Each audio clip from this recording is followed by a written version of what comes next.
Saudações, acadêmicos e acadêmicas. Vamos então à nossa primeira aula.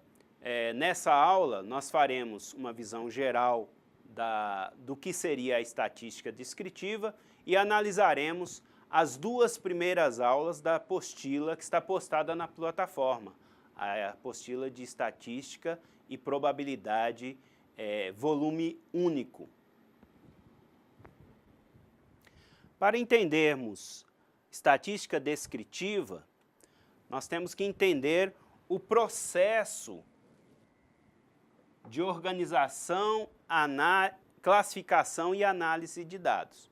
A estatística, como a ciência dos dados, ela parte desde a coleta, sumarização, organização, interpretação, classificação e, por final, a análise. Espera-se de trabalhos estatísticos, principalmente essa etapa final, a análise de dados. Mas nós temos que entender que, para chegar a uma análise sólida desses dados, para conseguirmos, inclusive, fazer inferências sobre o trabalho estatístico, todo o processo tem que ser criteriosamente feito. Vamos então à primeira parte, que é a estatística descritiva, onde pretendemos fazer a descrição de um fato com a utilização de números. Nessa primeira aula, nós procuraremos fazer um resumo das aulas 1 e 2 da apostila. Note que as aulas 1 e 2 elas falam sobre apresentação de dados, onde começa exatamente o nosso trabalho estatístico. Nessa aula, nós vamos aprender conceitos de população e amostra, distribuição entre variáveis qualitativas e variáveis quantitativas, a distinção entre uma e outra, e também a construir distribuições de frequência para esses dois tipos de variável e construir gráficos a partir desses dados. Bem, um primeiro conceito extremamente importante é você conseguir distinguir população e amostra. Mais precisamente, população é o conjunto de elementos para o qual se deseja estudar determinada característica.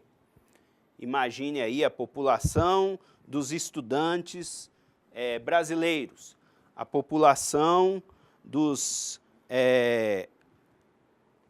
cachorros de uma determinada raça. Isso são ideias de população. Via de regra, os trabalhos com população são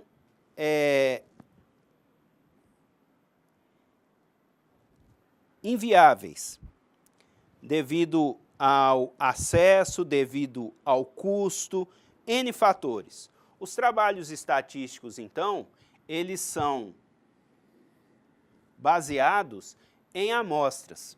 Nós pegamos a população, retiramos dessa população, escolhemos dessa população uma amostra, fazemos toda a nossa pesquisa por amostragem, com custo e tempo reduzidos, e a partir desse estudo por amostragem, nós fazemos inferências para as populações. Um trabalho populacional que você deve estar acostumado é o censo demográfico. O censo demográfico feito pelo IBGE a cada 10 anos é um trabalho censitário. Há uma visita domiciliar, casa a casa, indivíduo por indivíduo. Então, nós temos um trabalho censitário nesse caso, populacional. Bom, distinguindo então variáveis qualitativas de variáveis quantitativas. As características sobre as quais queremos obter informação são chamados de variáveis. Então, nós temos o quê? Exemplo, sexo, raça. grau de instrução, valor dos rendimentos, peso, altura, tipo de atividade econômica. São todos exemplos de características de uma determinada população. Essas características são chamadas, então, de variáveis. As variáveis são separadas em qualitativas e quantitativas. As variáveis qualitativas descrevem características dos elementos de uma população. Já as variáveis quantitativas mensuram essas características. Voltando aqui nos exemplos passados, você consegue distinguir quais são quali e quais são quanti? Sexo, qualidade. Raça, qualidade. Grau de instrução, qualidade. Valor dos rendimentos do morador, valor, quantidade. Atividade econômica, qualidade. Número de empregados, quantidade. E assim sucessivamente. As variáveis quantitativas, elas podem ser discretas ou contínuas. As discretas é quando elas podem assumir valores específicos em um conjunto enumerável. O valor normalmente são obtidos através de processos de contagem. Já as contínuas é quando a variável pode assumir qualquer valor numérico em um determinado intervalo de variação. Exemplo de variável contínua é o peso. Você pode ter o indivíduo com 65,5 kg, 65,495 quilos, 65,505 quilos. Essa é uma variável contínua. Ela pode assumir qualquer valor dentro da sua escala. Um exemplo de variável discreta é o número de filhos de um casal. Ele não vai ter um filho e meio, um filho, 45. Ele vai ter um filho, 2 filhos, 3 filhos e assim por diante. Apresentação de dados qualitativos, então, nós vamos tomar como exemplo, e vamos seguir esse exemplo até o final dessa aula. Vamos imaginar uma empresa com 500 funcionários e nós obtivemos dessa empresa informações sobre sexo, idade, estado civil, número de dependentes e salário.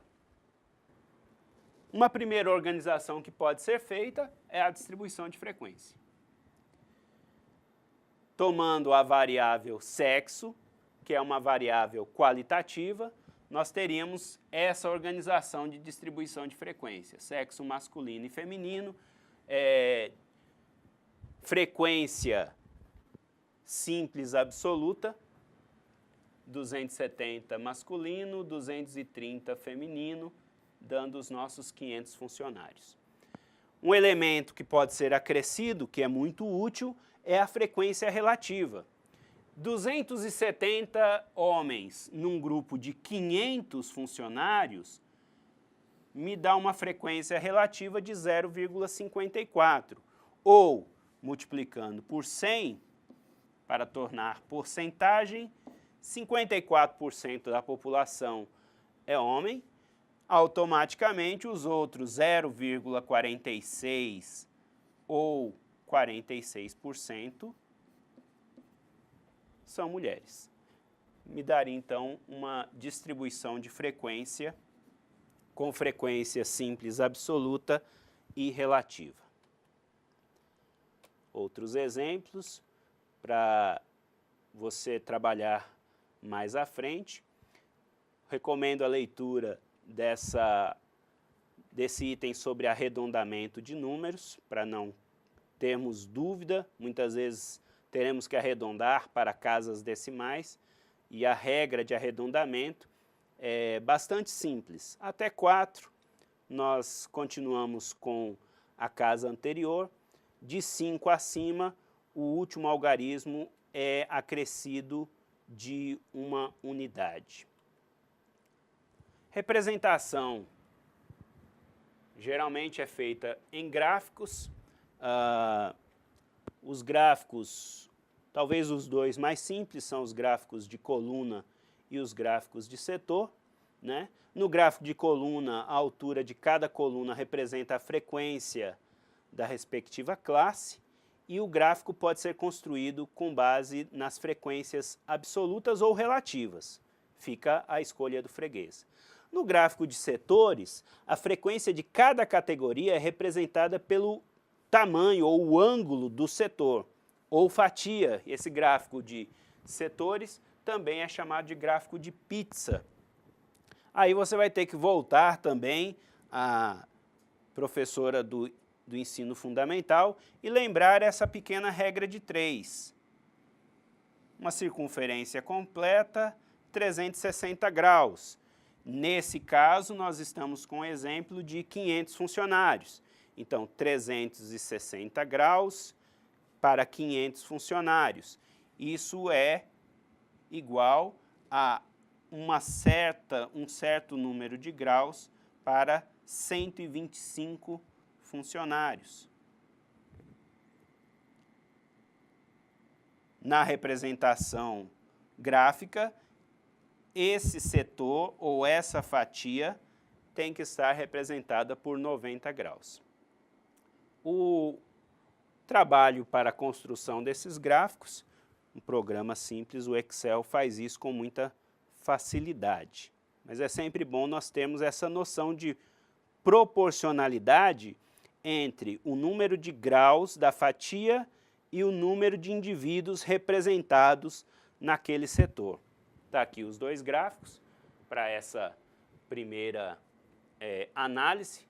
Um gráfico de colunas, né, onde são representados solteiros, casados, divorciados e viúvos, em gráfico de colunas e em gráfico de setores. A apresentação de dados qualitativos discretos é sempre possível construir uma distribuição de frequência da mesma forma que fizemos para as variáveis qualitativas. Um exemplo, por exemplo, o número de dependentes daquela amostra dos 500 funcionários, né? Com 1 dependente, 2 dependentes, 3 dependentes, uma variável qualitativa discreta. E um elemento que nós vamos acrescentar aqui, além da frequência simples, absoluta e relativa, é a frequência acumulada. Essas frequências são calculadas da seguinte forma: para cada valor da variável, número de dependentes, contamos quantas ocorrências correspondem a valores menores ou iguais a esse valor. Na tabela de distribuição de frequência, nós teremos a seguinte situação: número de dependentes 0, frequência absoluta 120, frequência relativa 24, 120 em 500. A frequência acumulada, como é o primeiro elemento, a mesma. Para número de dependentes 1, nós temos uma frequência absoluta de 95, uma relativa de 19%, e a acumulada, ela passa a ser 120 mais 95. Ou seja, para a frequência 1, é quem tem 0 e quem tem 1 representaria uma frequência acumulada de 215. A frequência acumulada relativa também é a soma dos dois valores, 24 mais 19. E assim por diante. Isso nos daria uma frequência acumulada. tanto absoluta como relativa. Veja graficamente como está representada a distribuição do número de dependentes dos 500 funcionários. Resumindo essa primeira aula, os conceitos fundamentais: população, conjunto de elementos para os quais se deseja estudar determinadas características. Amostra é um subconjunto da população. A pesquisa censitária, ela é feita quando nós temos toda a população investigada. Via de regra, as nossas pesquisas são por amostragem. Nós teremos um capítulo específico para falar sobre como retirar uma amostra da população e investigar essa amostra. Definimos variável, características de uma população que desejamos estudar. As variáveis, elas podem ser qualitativas, quando elas descrevem uma qualidade dos elementos da população, ou quantitativa, quando elas mensuram uma característica dos elementos da população. A variável quantitativa, ela pode ser discreta ou contínua. Discreta, os valores são numeráveis, e contínuas quando os valores pertencem a um intervalo. Muito bem, com isso concluímos resumidamente o conteúdo da primeira aula. Aconselho a você a fazer a leitura na íntegra da apostila, resolver os exercícios e, caso haja alguma dúvida, coloque na plataforma, nos fóruns de discussão da aula. Pode haver uma solicitação: professor, refaça exercício tal, ou reveja algum exercício, algum conceito. Nós iremos atender a essas demandas. Até a próxima aula, bons estudos!